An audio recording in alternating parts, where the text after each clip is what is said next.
deh.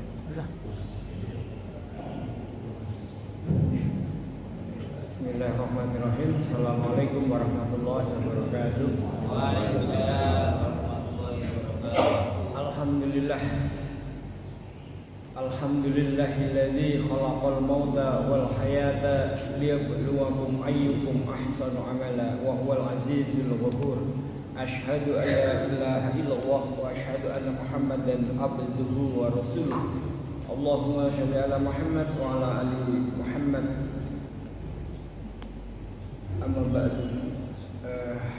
Para jemaah Masjid Al-Mahdi rahimakumullah, puji syukur kita panjatkan pada Allah Subhanahu wa taala yang alhamdulillah kita masih diberi kesempatan, keimanan, kesehatan sehingga kita bisa hadir di Masjid Al-Mahdi yang mulia ini, tempat yang paling mulia di bumi, di masjid, di mana kemudian kita menjalankan kewajiban-kewajiban kita sebagai muslim, sholat 5 waktu, dan kemudian kita berhenti sejenak untuk melakukan kajian-kajian yang terkait dengan keumatan. Salawat dan salam semoga selalu terlimpah kepada Nabi besar Muhammad sallallahu alaihi wasallam serta keluarga, sahabat dan pengikutnya hingga akhir zaman.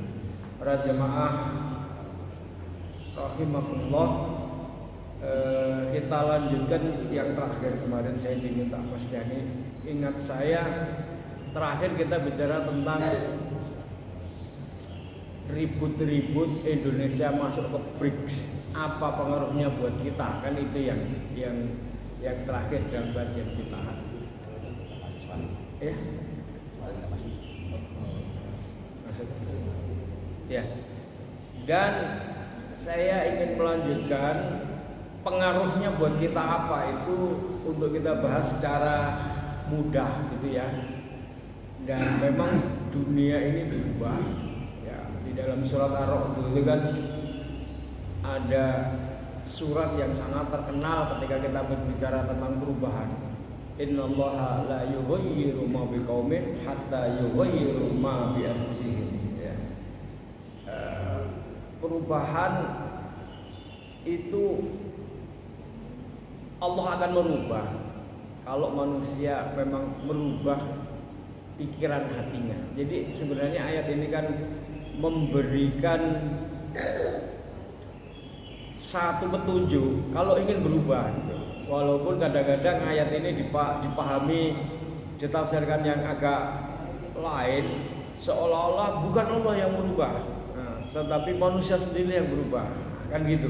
Padahal ayat ini sebenarnya ya dalam keyakinan kita dan keimanan kita, apapun yang terjadi itu pasti karena Allah. Termasuk perubahan itu karena Allah, dan Allah yang berubah, kan gitu. Nah, hanya saja perubahan perubahan nasib, perubahan kondisi umat itu Allah nggak mengubah kalau kamu tidak melakukan ini, kan gitu. Jadi sebenarnya petunjuk. Nah, Allah akan merubah kalau kamu melakukan ini, yaitu innallaha la yughayyiru ma biqaumin hatta yughayyiru, sampai kita itu melakukan perubahan terhadap ma bi anfusihim, terhadap apa-apa yang ada di dalam pikiran kita. Nah, kalau pikiran kita nggak berubah, mau diubah gimana? Iya kan gitu. Jadi perubahan akan terjadi dan Allah akan merubah kalau kita sendiri mengubah pikiran kita. Nah, supaya kita tahu bagaimana kemudian kita mengubah pikiran kita akan berubah kalau kita juga tahu tentang perubahan-perubahan yang terjadi di zaman yang kita hidup, ya, di zaman yang kita hidup. Karena pada dasarnya manusia itu berubah karena adanya pikiran-pikiran yang masuk, atau gampangannya informasi-informasi yang masuk, atau gampangannya edukasi, pendidikan. Pendidikan itu kan sedang memberikan informasi tentang hal-hal yang positif sehingga kemudian kita berubah menjadi lebih baik. Nah, saya ingin melanjutkan materi kemarin ya. Dunia kita itu sedang berubah. Perubahan-perubahan ini apa supaya kemudian kita bisa mengikutinya, dan oleh karena itu kita kemudian pikiran kita juga berubah mengikuti dengan perubahan dan mengatur strategi perubahan yang ada itu untuk perubahan nasib, ya kan gitu. Hal yang penting kalau kita tidak tahu nih, yang saya alami nih ya, saya alami berdiskusi, bertemu dengan banyak orang. Kalau kita tidak tahu, maka kita mengharapkan sesuatu itu datang, kita nggak tahu dan kita malah menolaknya, padahal itu sesuatu yang kita harapkan perubahan itu. Tapi karena kita nggak tahu, malah kita menolaknya. Nanti saya kasih contoh.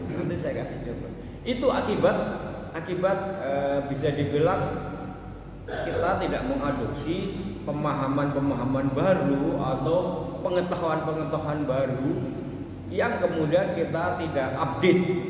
Sehingga pemahaman kita itu masih pemahaman lama dan kemudian cenderung menolak. Ketika kita cenderung menolak dan tidak mengadopsi perubahan-perubahan yang merupakan bagian dari pengetahuan, itu akhirnya kemudian akan bisa berakibat seperti itu. Nah, Muhammadiyah itu satu ormas yang berkemajuan ya. Dan sejak dulu Muhammadiyah itu adalah lebih dikenal sebagai pemikiran yang mendobrak pemikiran yang mandek, sehingga kemudian pengetahuan baru ya yang berkembang, itu kemudian bisa digunakan sebagai pemahaman untuk kemudian kita merubah nasib kita karena pikiran kita berubah. Pikiran atau jiwa anfus kan gitu. Hatta yughayyiru ma bi anfusihim, ya kan? Kalimatnya itu kan jelas. Ma bi anfusihim. Anfus itu ya bisa dibilang jiwa, bisa dibilang pikiran. Jiwa juga berubah karena pikirannya berubah kan gitu. Nah, itulah kira-kira.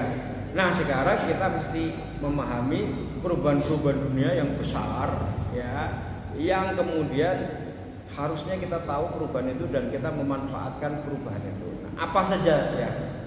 Dalam konteks keumatan itu kan kita itu faktanya secara ekonomi itu tertinggal.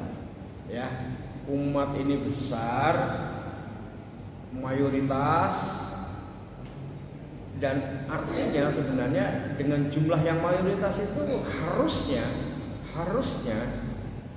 ya secara ekonomi akan kuat. Kenapa? Karena jumlah yang besar dalam konteks ekonomi. Kalau kita bicara ekonomi itu kan pasar. Lah kalau jumlahnya besar kan pasarnya berarti besar. Masalahnya pasar itu ternyata dimanfaatkan oleh orang lain, kan gitu.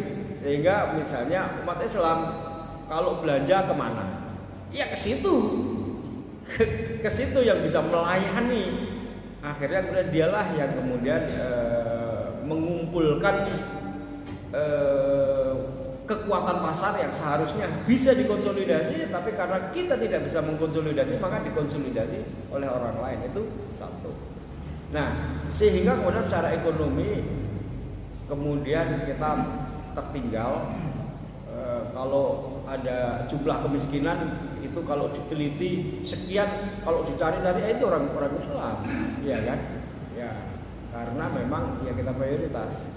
Dan itu biasanya disebabkan karena kita kurang modal untuk berusaha. Ya, sehingga kemudian tidak bisa membuat pelayanan yang bisa memberikan layanan kepada umat dan umat dilayani oleh orang lain. Nah, gampangnya begitu. Jadi secara ekonomi akhirnya kita bilang kalau bicara bisnis, bicara ekonomi nggak ada dana dan nggak ada modal. Nah, sekarang Bapak Ibu, saya ingin coba kita ada perubahan-perubahan besar ya dunia ya, yang kita alami itu adalah perubahan tentang mata uang. Nah, ini sebenarnya sudah sering saya katakan, tetapi saya ingin ulangi lagi supaya mudah. Mata uang pada waktu zaman Rasulullah dan juga zaman sebelum kita merdeka, malahnya saya sebut sebagai sebelum kita merdeka, itu berbasis emas. Iya, berbasis emas. Artinya uang itu ya emas itu, misalnya dinar dirham itu ya koin itu kan. Seperti Rasulullah itu menyuruh sahabatnya untuk membeli kambing, itu ya dikasih koin. Koinnya itulah yang ya senilai itu standarnya emas. Nah, standar emas terhadap uang itu kan berlaku sebelum zaman Rasulullah, yaitu zaman Romawi. Itu pun juga standarnya itu, sebab kita mesti tahu Romawi itu kan juga sebuah imperium, ya, sebuah imperium yang berdiri atas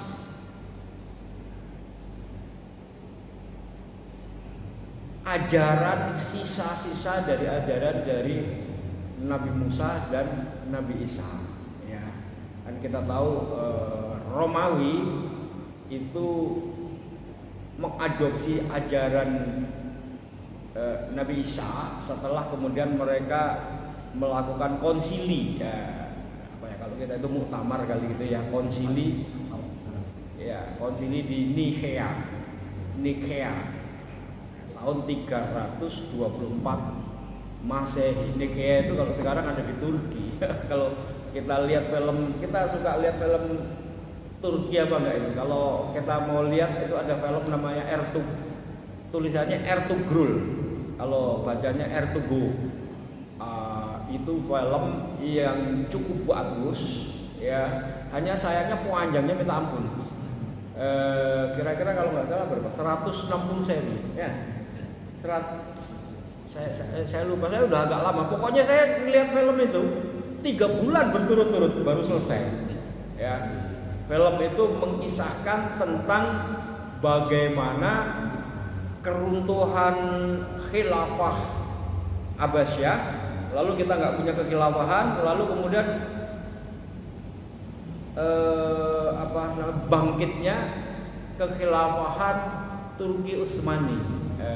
Atau kita sering menyebutnya sebagai Ottoman yang ada di Turki, ya. Dan itu dibangkitkan dari seorang tokoh yang namanya Ertugrul kalau kita nyebutnya gitu ya. Nah, itu silakan ini nanti bulan puasa itu mungkin ada banyak nganggurnya cari film itu ya. Panjang. Saya agak lupa itu. Pokoknya lebih dari 100 seri. Nah, 100 seri dan menceritakan tentang bagaimana bangkitnya, lalu kemudian di situ juga diceritakan tentang kota. Oh, saya juga baru tahu dari film itu. Oh, Nikea itu ternyata ada di Turki, ya, di Turki yang kemudian menjadi tadi itu tempat konsili, di mana Romawi akhirnya mengadopsi ajaran Nabi Isa, dijadikan satu dengan ajaran Nabi Musa, dibuat Bible-nya versi dia, tapi ya negara kemudian berjalan mengikuti aturan itu. Dan di dalam aturan itu tidak boleh ada riba dan uang itu basisnya emas. Zaman Rasulullah juga pakai itu, zaman kerajaan juga pakai itu. Pergi aja ke museum Mojopahit yang di sana. Mojopahit di Mojokerto ya. Nah, koin-koinnya koin-koin yang emas, pokoknya ada nilainya lah kan gitu. Nah, tetapi kan kemudian satu saat terjadi perubahan di mana perang dimenangkan oleh Amerika dan Amerika kemudian membuat uang itu patokannya dolar. Dolar dipatok emas, semua mengikuti, tapi tiba-tiba tahun 71 ketika kita semua sudah mengikuti dolar, dolarnya melepaskan diri dari emas. Pokoknya dia cetak semuanya sendiri dan kemudian kita akhirnya menjadi tergantung kepada dolar dan itu menyebabkan kemudian negara-negara itu miskin seperti Indonesia, negara yang kaya itu kemudian menjadi miskin. Kenapa? Lah ininya uangnya nggak berlaku kalau kita misalnya punya emas, punya perak, punya komoditas, punya macam-macam kekayaan alam, nggak berlaku. Dia baru berlaku kalau disetarakan dengan US dollar. Misalnya ya nanti dikirim ke Amerika kopi sekian, maka Amerika tinggal mencetak dolar, ya kan? Iya, kita yang repot penanam kopi kemudian dikirim ke Amerika, Amerikanya tinggal cetak dolar. Nah, nih uangnya dolar beredar. Kan begitu. Kita yang repot-repot menambang ini, menambang itu, semuanya nggak akan. Amerika kemudian tinggal nyetak, ya kan, US dolarnya itu. Kenapa? Karena misalnya kita mau jual ke mana? Ke Arab Saudi, iya kan? Ketika kita bertransaksi dengan Arab Saudi kan satuannya harus dolar, iya kan? Lalu Amerika nggak ikut-ikut, tapi kemudian uangnya dipakai dia cetak. Ya. Jadi ekspor terbesar Amerika itu ya nyetak duit itulah. Makanya dia kaya dan itulah yang menyebabkan dunia itu dijajah oleh Amerika melalui penjajahan ekonomi. Nah, ini apa namanya ya, perubahan zaman yang terjadi di mana uang menjadi tidak berstandar emas itu menyebabkan itu. Dan itu sebenarnya apakah negara-negara itu mau ya nggak mau sebenarnya, tapi takut, itu masalahnya kan gitu, takut. Karena takut maka ya nurut kan gitu. Karena nurut miskin. Nah, ini jadi model penjajahan baru. Nah, Bapak Ibu, lama sebenarnya negara-negara yang lain ya seperti dunia Indonesia dan lain sebagainya itu ya menolak itu, tapi ya nggak berani. Tapi bagaimana caranya? Nggak ada caranya. Nah, setiap mau menolak itu maka kemudian Amerika mengerahkan kekuatan militer, kekuatan politik, ya. Dan kan brutal Amerika itu kalau sudah begitu, nanti difitnah. Nah, kayak Irak itu difitnah. Fitnahnya apa? Dia punya senjata nuklir. Nggak pernah terbukti, tiba-tiba diserang aja, ya kan? Serang kirim pasukan, sehingga kemudian kita seolah-olah membenarkan, ya Amerika sebagai polisi dunia dia mau mengamankan dunia dari ancaman senjata nuklir, maka diseranglah itu Irak. Padahal sebenarnya bukan itu sebenarnya. Irak nggak mau pakai dolar, dia itu punya minyak banyak, dan kalau Amerika itu mau membeli minyak, kamu beli pakai emas, aku nggak mau pakai dolar, kan sebenarnya begitu. Ya, cuman ini kan kita nggak pernah tahu. Iya kan? Yang ada kita baca di media adalah Irak itu punya nuklir. Lalu kemudian dia kirim misi ke sana mencari, nggak pernah ketemu kan? Coba cari sekarang beritanya, kan nggak pernah ketemu. Bahkan terakhir kemudian Badan Tenaga Atom Internasional itu kan menyatakan nggak pernah ada dan nggak pernah ketemu. Dan itu cuma alasan aja, ya kan? Nah, begitu juga Gaddafi itu karena dia membuat orang-orang seluruh Afrika atau negara-negara Afrika mau membuat mata uang Afrika yang berbasis emas, kembali kepada emas. Jadi jangan mau pakai US dollar. Jadi kalau Libya itu juga punya minyaknya juga cukup bagus. Itu minta dibayar pakai emas. Lama-lama emasnya Amerika bisa habis, ya kan, cadangannya. Dan dolarnya bisa nggak laku, ya kan? Nah, lalu kemudian diserang lagi, ya. Jadi itu yang menyebabkan takut, ya kan?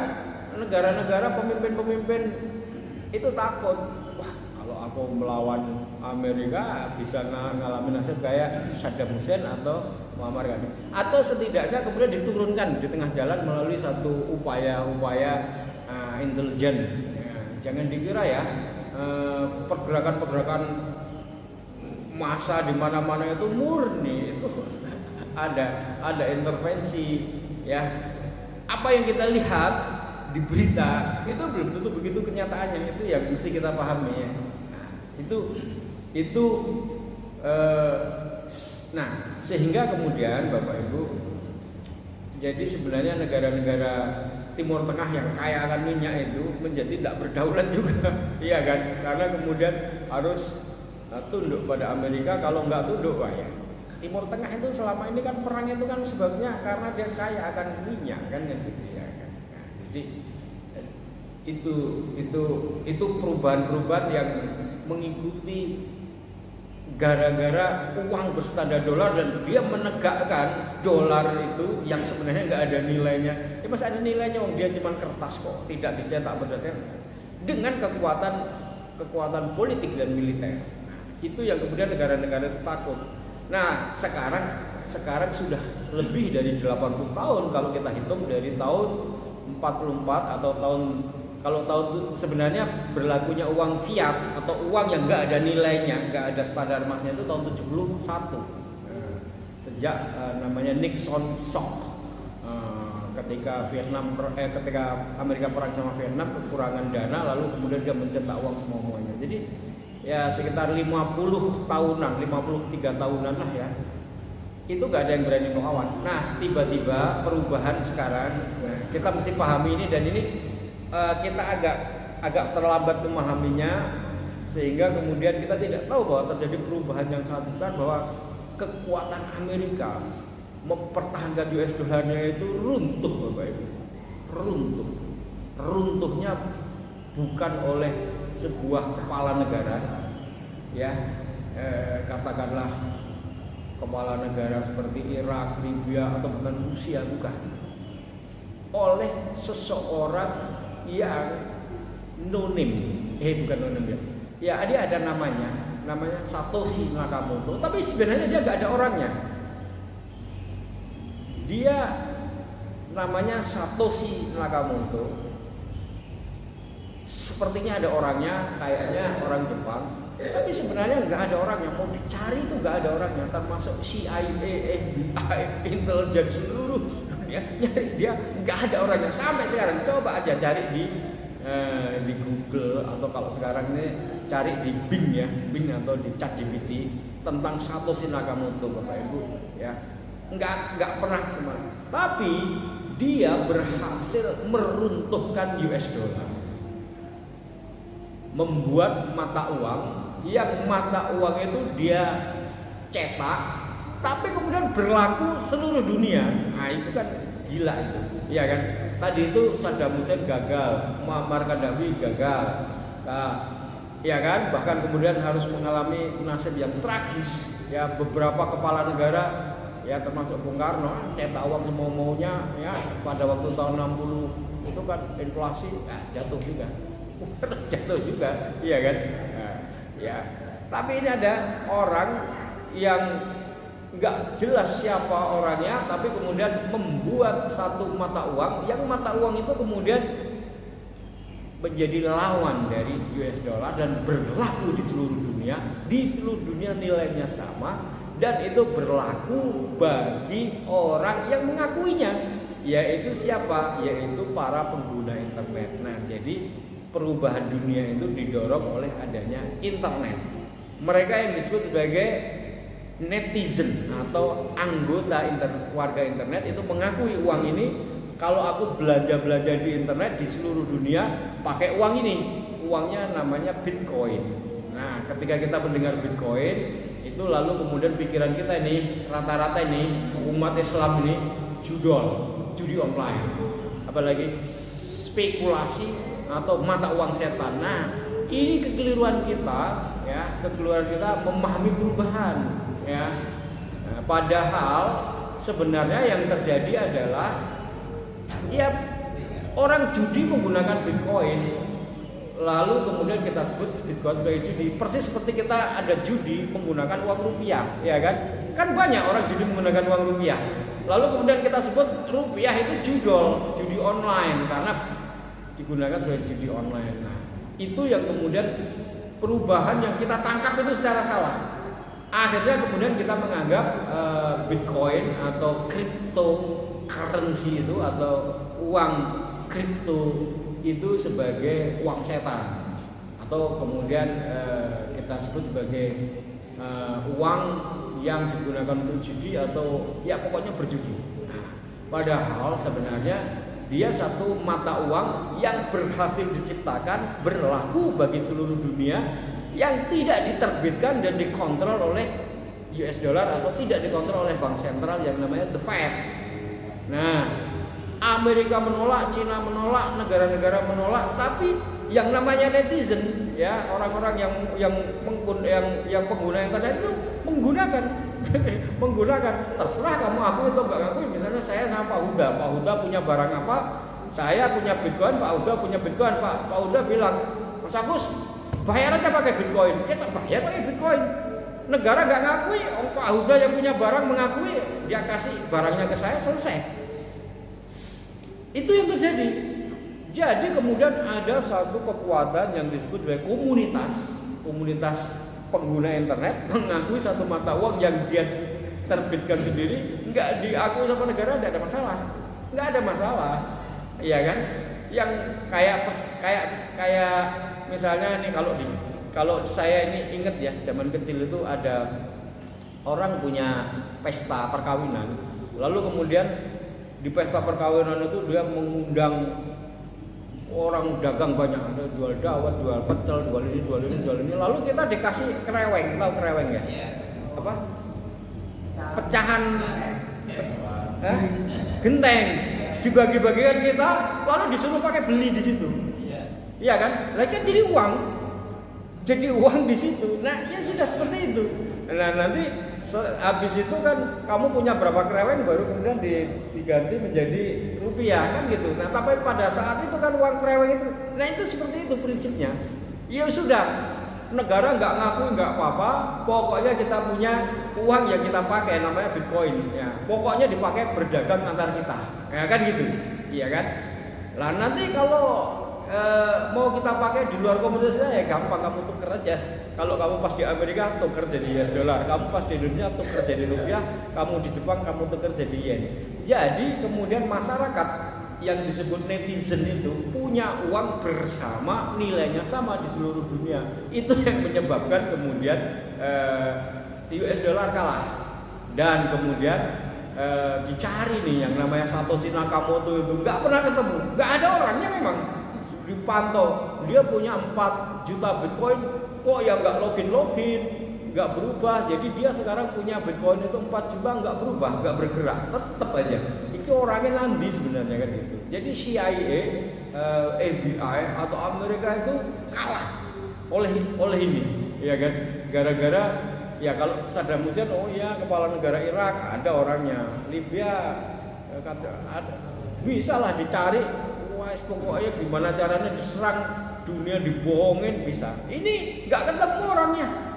Ini gimana matiinnya? Ternyata kemudian catatan uang itu dibuat tercatat di namanya blockchain. Nah, blockchain itu komputer yang terdiri dari banyak komputer dan memiliki catatan. Jadi nggak bisa dimatiin juga, dimatiin satu masih ya. Misalnya ada 1 juta catatan dan itu komputernya terletak di Amerika, di Indonesia, di Cina, di seluruh dunia. Yang di Amerika dimatiin, cek, nggak ada masalah, ya kan?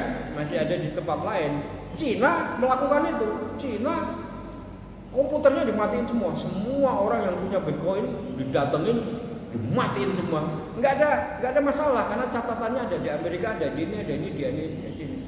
Nah, ini perubahan mata uang menjadi kemudian lepas dari US dollar dulu. Apakah dia sudah kembali ke emas? Belum. Apakah dia sudah kembali ke emas? Belum. Tetapi udah lepas dari US dollar dan US dollar nggak berkutik. Karena dia nggak berkutik, maka kemudian akhirnya malah Amerika itu akhirnya malah mengakui US dollar. Kenapa? Karena kemudian tiba-tiba negara-negara besar seperti Jepang, Inggris, Jerman, Hong Kong, dan negara-negara pusat perdagangan dunia itu mengakui Bitcoin sebagai mata uang. Dan terakhir itu malah beberapa negara itu menyimpan cadangan devisanya atau cadangan APBN-nya dia itu ke dalam Bitcoin, dan kemudian negara itu kemudian naik ekonominya. Amerika akhirnya nggak berkutik juga dan akhirnya kemudian dia mengadopsi. Nah, saya kira kalau lihat di Donald Trump itu saya nggak tahu ya. Coba kemarin saya lihat di Google itu Donald Trump itu kemudian akhirnya mengakui ada. Donald Trump itu akhirnya kemudian mencabut larangan penggunaan Bitcoin, jadi menjadi legal di Amerika. Baru hari kemarin. Nah, Jadi sekarang bukan lagi dia menolak atau kemudian udah sekarang nggak bisa dilawan nih. Jadi mau nggak mau ya sudah, cadangan kita harus kita simpan juga di dalam bentuk Bitcoin. Lalu, nah perkembangannya bagi kita, lah uang itu kan masih belum syar'i, ya kan? Dicetak nilainya ya tergantung kesepakatan. Awalnya Rp50 waktu diterbitkan tahun 2009. Lalu tiba-tiba naik. Bapak Ibu tahu nggak sekarang nilainya Bitcoin itu berapa? Tahu nggak caranya ngecek? Saya kasih tahu ya. Nah, ini pergi ke Google kayak gini, ya. Lalu ketikkan BTC. BTC itu Bitcoin. BTC EDN.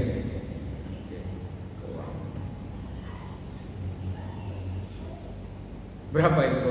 Bisa baca gak? 1 Bitcoin itu 1,6 miliar. Jadi Bapak Ibu, kalau tahun 2010 Bapak Ibu membeli 1 Bitcoin kan cuma Rp50. Nah, katakanlah kita punya 50.000 gitu, ya. Terus kita beli Bitcoin, berarti dapat berapa itu? 5.000 kan? 5.000 Bitcoin. Nah kalau sekarang Bitcoin itu mesti kita simpan dan kita punya, ya 5.000 kali 1,6 miliar, berapa itu?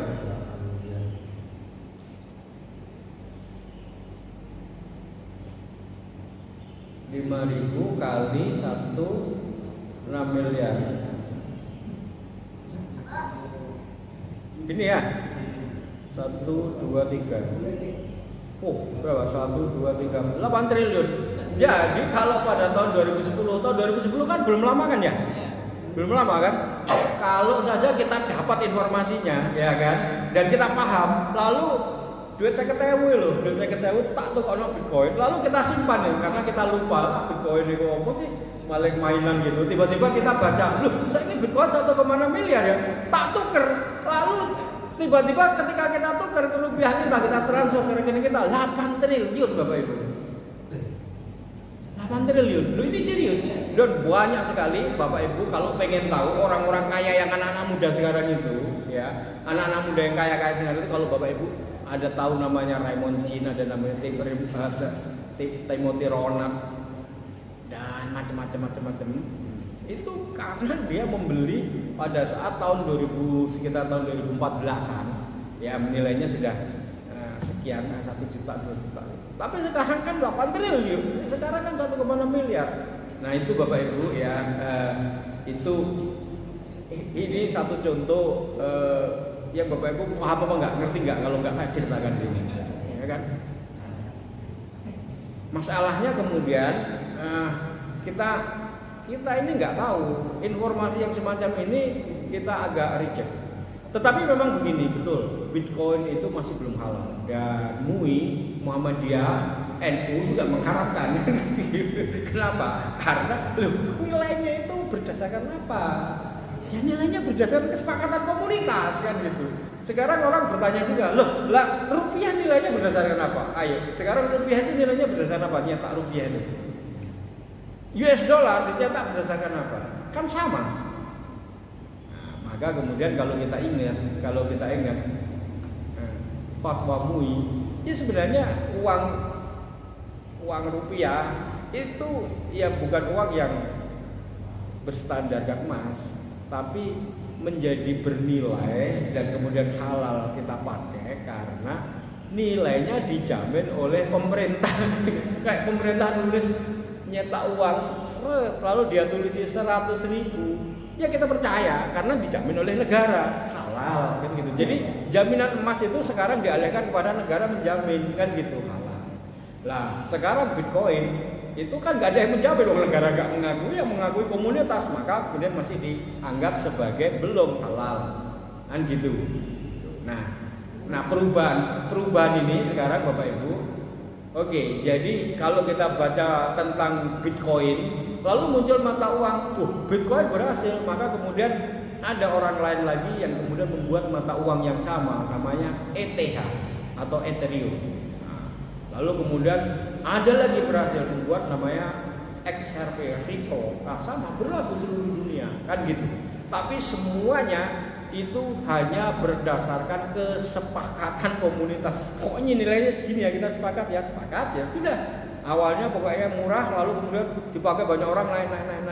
Tapi sebenarnya naiknya itu karena apa? Ya karena hukum pasar adalah supply and demand, ya kan? Tapi dia tidak punya nilai apa ya, kita sebut sebagai nilai intrinsik gampangannya. Apa ya? Nilai acuan, sandaran. Nah, kan harusnya nilainya sandarannya emas kan gitu. Nah, itulah yang kemudian kita masih sebut dia belum halal. Dan kemudian kita masih belum bisa pakai. Maka kemudian muncul satu upaya. Kalau gitu gimana kalau kita kembalikan membuat mata uang tapi standarnya emas kan gitu. Logis saja kan begitu.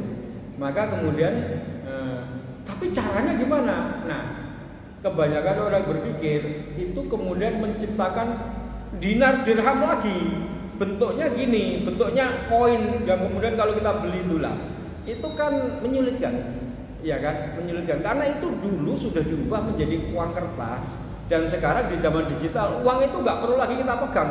Oh sekarang ini ya, saya tak kasih uang ke Pak Huda itu 5 juta gitu, nggak usah pakai cash tapi tak transfer, mau kan, terima kan, iya nggak, terima kan Mas Dani. Nah sekarang kan begitu, nah. Dan kemudian cadangan emas itu kan juga nggak perlu harus dicetak jadi koin-koin, ya kan? Emasnya itu masih di dalam tanah. Pokoknya kita tahu nilainya berapa, lalu kemudian disekuritisasi, kemudian dijaga, kemudian diterbitkan uang berdasarkan cadangan itu udah cukup, ya kan? Kita nggak pernah sekarang ini bahkan kita itu nggak pernah kok pegang duit yang cash gitu, malah ruwet kok. Aku ditransfer duit cash gitu, ngitungnya tambah susah, ya kan? Tapi kalau ditransfer rupiah ke rekening saya selesai, oh iya betul kan gitu, iya kan? Nah, bayangan orang itu kalau kembali kepada dinar dirham itu lalu dicetak dinar dirham gitu. Saya ini siapa saya nyetak? Masalahnya negara masih takut, ya kan? Karena negara itu masing-masing punya mata uang dan mereka akan mengatakan mata uang kita itu adalah rupiah, mata uang kita itu yen, mata uang kita itu dolar gitu. Sementara kalau menciptakan dinar itu kan kemudian menakutkan bagi Barat karena itu menjadi satu satuan mata uang bagi umat Islam. Nah, terjadi konsolidasi itu pasti menakutkan. Jadi kalau ada dinar dirham diperlakukan dalam bentuk koin, itu pasti kemudian akan mengalami persoalan, itu kan? Mengalami persoalan, bisa tiba-tiba ditangkap, itu kan terjadi. Nah, sehingga kemudian dunia berubah lagi. Wah, kalau begitu bisa buat mata uang ya, yang seperti dibuat oleh Satoshi Nakamoto atau ETH atau Ripple, tapi bentuknya digital aja, kripto namanya. Ya, sekarang kita buat berdasarkan emas. Nah, muncullah kemudian sekarang mata uang berdasarkan emas. Nah, dan kemudian itu disebut sebagai RWA atau Real World Asset, RWA. Sehingga terbitkan ada emasnya, bukan hanya emas ya, bisa emas, bisa tanah. Lalu kemudian kita ini kan kalau nyimpen rupiah maka inflasi, ya kan? Masjid ini sejak masjid ini berdiri tahun berapa? 10 tahun yang lalu ya. Ya, kira-kira itu kalau saya ingat itu saldonya itu ya sejak dipegang Pak Dirno itu rata-rata sekitar 30 atau 40 juta waktu itu ya, Pak Dirno ya. Rata-rata saldo. Itu 10 tahun yang lalu 30 juta sama 30 juta sekarang itu ya beda inflasi. Tahun 90 kita punya uang 1 juta Bapak Ibu, itu bisa buat beli sepeda motor tahun 90. Ya enggak? Uang sepeda motor tahun 90 itu harganya cuma sekitar 800.000. Ya kan? Bisa buat beli tanah bisa. Tapi sekarang uang 1 juta Bapak Ibu ya, itu sekali makan duduk cangkruk habis. Ya, saya biasa cangkruan sama teman-teman ngopi-ngopi gitu, selesai pembayaran gitu. Ya, 1 juta. Jadi uang 1 juta Tahun 90 sama tahun sekarang itu kan beda nilainya. Sekarang 1 juta beli sepeda motor ya gak oleh, iya kan? Sepeda motor rata-rata berapa? 15 juta kan? Iya kan? Ya? Ya 30 ya kan Mac. Ya, let's say 15 juta. Jadi berarti sudah mengalami penurunan. Tapi kalau 1 juta pada tahun 90 itu kita simpan dalam emas, emasnya itu masih ada sampai sekarang, ya kan? Kira-kira kalau kita tukar emas itu ke rupiah, ya kira-kira ya nilainya ya 15 juta, 20 juta itu, betul gak? Nah inilah yang kemudian orang memikirkan, kalau gitu kita buat uang kripto kan gitu, tapi berdasarkan emas, sehingga kemudian dia bisa kita gunakan sebagai mata uang kembali pada emas. Dan Bapak Ibu, ini perubahan yang Bapak Ibu mesti saya informasikan. Dan sekarang itu bisa dilakukan dan itu legal. Maksudnya legal itu apa? Udah bisa kita lakukan dan negara mengakuinya, bahkan negara itu sudah menerbitkan juga ya. Negara itu sudah menerbitkan juga yang namanya mata uang GIDR, Gold Indonesian Rupiah. Bapak Ibu tahu apa enggak? Ya enggak tahu ya, karena memang kita juga jarang nggak omongnya di masjid ngono-ngono iki gak tahu dia omong. Iya kan? Enggak tahu dia. Tetapi apa fungsinya? Ya Bapak Ibu, kalau kita punya simpanan uang saldo saldo masjid kita itu berapa sih putaran kita setiap bulan? Ya udah di situ aja. Sisanya itu simpan di situ. Kenapa? Supaya tidak inflasi. Iya kan? Supaya nggak inflasi. Nah, bayangkan kalau masjid itu ada 800.000 kan di Indonesia ini. Menyimpan masing-masing 10 jutaan aja, ditukar ke dalam emas yang bentuknya kripto itu, maka sebenarnya akan terkumpul berapa duit? Banyak. Saya tadi menghitung ya. Kalau kemudian kita melakukan itu, oke, kalau karena sekarang kita sudah sah dan legal. Sah dan legalnya itu ada nanti ya, saya nggak usah tunjukkan di sini, tapi Bapak Ibu silakan cek di Google, namanya GIDR, Gold Indonesia Rupiah, yang diterbitkan oleh Pegadaian. Jadi artinya kita itu bisa tuker di situ dalam bentuk nyimpan emas, tapi emasnya nggak usah kita simpen di rumah, repot Bapak Ibu nyimpen emas di rumah. Ya udah, pokoknya emasnya itu disimpan di brankas, brankasnya disimpan oleh siapa? Disimpan oleh Pegadaian dan negara yang menyimpan, namanya Bapepti. Pokoknya udah disimpan rapi di situ, kita tinggal kita berapa sih kita ini. Nah, tapi sekarang jangan Pegadaian, misalnya ini Badan Masjid Indonesia itu lalu membuat yang kayak gitu boleh. Lalu kemudian simpanan masjid disimpan dalam situ Bapak Ibu. Maka kalau itu kita lakukan, masing-masing masjid itu ada saldo 10 juta, simpan aja di situ, disimpan. Artinya kapan saja bisa kita tarik. Maka sebenarnya kemudian Badan Masjid itu punya uang 8 triliun. Uang cash rupiah 8 triliun yang kemudian bisa kita gunakan untuk kegiatan masjid. Nggak usah utang ke sana, udah ada uangnya. Kapan saja kemudian kita butuh, ya kita cairkan yang token emas itu. Nah, kalau Muhammadiyah saya hitung, ini kalau Muhammadiyah mau, Muhammadiyah itu punya aset banyak ya, kayak inilah. Ini kan punya sertifikat ya kan, sertifikatnya atas nama Muhammadiyah, punya rumah sakit, punya sekolah. Total aset itu kalau kemudian dibuat seperti itu, kan gitu. Lalu Muhammadiyah itu punya namanya Badan Pengelola Aset Muhammadiyah, lalu mengeluarkan aset kripto itu. Maka kemudian saya juga daripada simpanan saya simpan dalam rupiah dan inflasi, saya simpan di situ. Lalu kemudian Badan Investasi Dana Abadi Muhammadiyah itu katakanlah namanya gitu, itu kemudian akan punya uang 500 triliun Bapak Ibu. Saya tadi menghitung. Dan uang 500 triliun, wah itu Muhammadiyah udah nggak perlu utang kemana-mana ya, untuk sekolahnya sejahtera, untuk menggaji gurunya lebih baik, memiliki fasilitas, pokoknya lebih baik dari sekolah-sekolah negara, karena sekolah-sekolah negara itu bergantung pada APBN. Jadi sekarang Bapak Ibu, perubahan dunia itu yang saya sebut sebagai munculnya apa yang disebut sebagai people money atau uang rakyat. Jadi rakyat itu bisa bersepakat membuat uang sendiri walaupun negara nggak ngakuin, nggak ada masalah, iya kan? Gitu. Jadi uang itu kan kemudian ada 3 sekarang, ada God money. God money itu maksudnya uang yang diciptakan oleh Tuhan atau ya emas, perak itu kan God money. Yang kedua government money, ya rupiah, dolar. Yang ketiga itu adalah people money. Nah, people money itu bisa dengan cara seperti pegadaian ini tadi. Nah, pegadaian kemudian emasnya dibuat GIDR, kripto, lalu kemudian saya bisa beli 1 gram, 2 gram dalam bentuk itu, dan akhirnya uang saya, uang kita, nah itu kan nggak inflasi. Ya, uang masjid ya sebaiknya disimpan dalam bentuk itu supaya nggak inflasi. Karena kalau misalnya nih kita punya saldo nih sekian, terus itu kalau 10 tahun ya inflasi gitu kan, inflasinya luar biasa.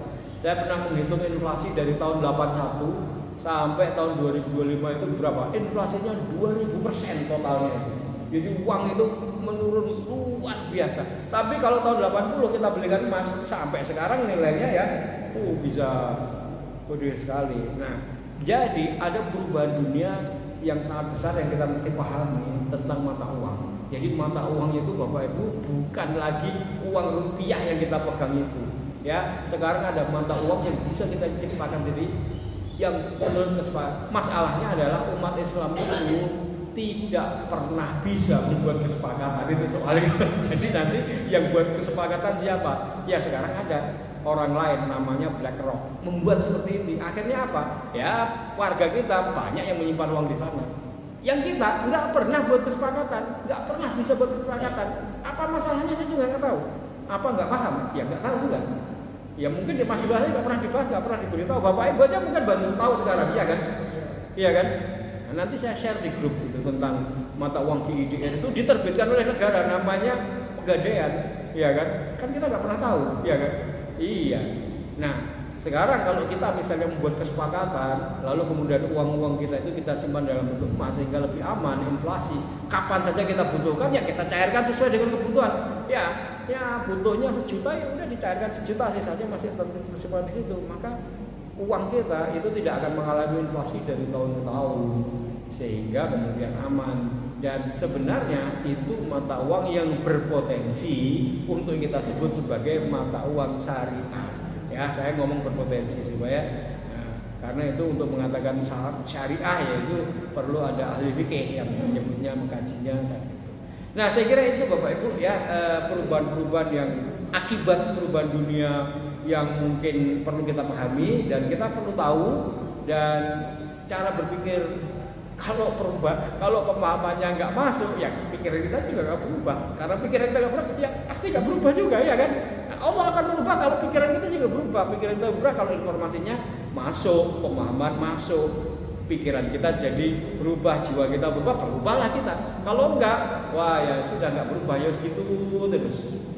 Sehingga uang tetap aja disimpan rupiah sampai berpuluh-puluh tahun, nilainya udah jatuh. Dulu bisa dibelikan sepeda motor, sekarang diambil, loh sepeda motor kok nilainya 15 juta, betul nggak itu? Kita ngalamin nggak? Bener kan? Itu namanya inflasi, gara-gara tadi itu, gara-gara uang dilepaskan dari emas itu akibatnya itu. Sehingga kemudian kita tuh salah cara menyimpan uang kita. Nah sekarang kita mau simpan di mana? Ya, kita buat kesepakatan aja, ayo ke Muhammadiyah sana pusat gitu. Pak, bikin dong Badan Dana Abadi Muhammadiyah, sehingga kemudian warga Muhammadiyah itu bisa nyimpan uangnya ke sini dalam bentuk emas atau dalam bentuk standar aset yang dimiliki Muhammadiyah sehingga nilainya itu nggak inflasi ya, misalnya begitu ya. Oke, saya kira itu Bapak Ibu ya, perubahan besar dunia berakibat kepada kita sebenarnya, hanya kita ini belum ngeh. Nah, kenapa belum ngeh? Ya informasinya belum nyampe. Informasinya belum, pikiran kita nggak berubah karena pikiran kita berubah. Ya kata dia Allah, Innallaha la yughayyiru ma biqaumin hatta yughayyiru ma bi anfusihim. Ma bi anfusihimnya nggak berubah, ya nggak diubah sama Allah, iya kan? Padahal perubahan itu sudah datang. Itu yang sering saya katakan, kita ingin sesuatu, ketika sesuatu datang kita nggak tahu. Iya, akibatnya iya nasib kita nggak berubah. Terima kasih. Subhanallah wa bihamdika asyhadu an la ilaha illa anta astaghfiruka wa atubu ilaik. Assalamualaikum warahmatullahi wabarakatuh.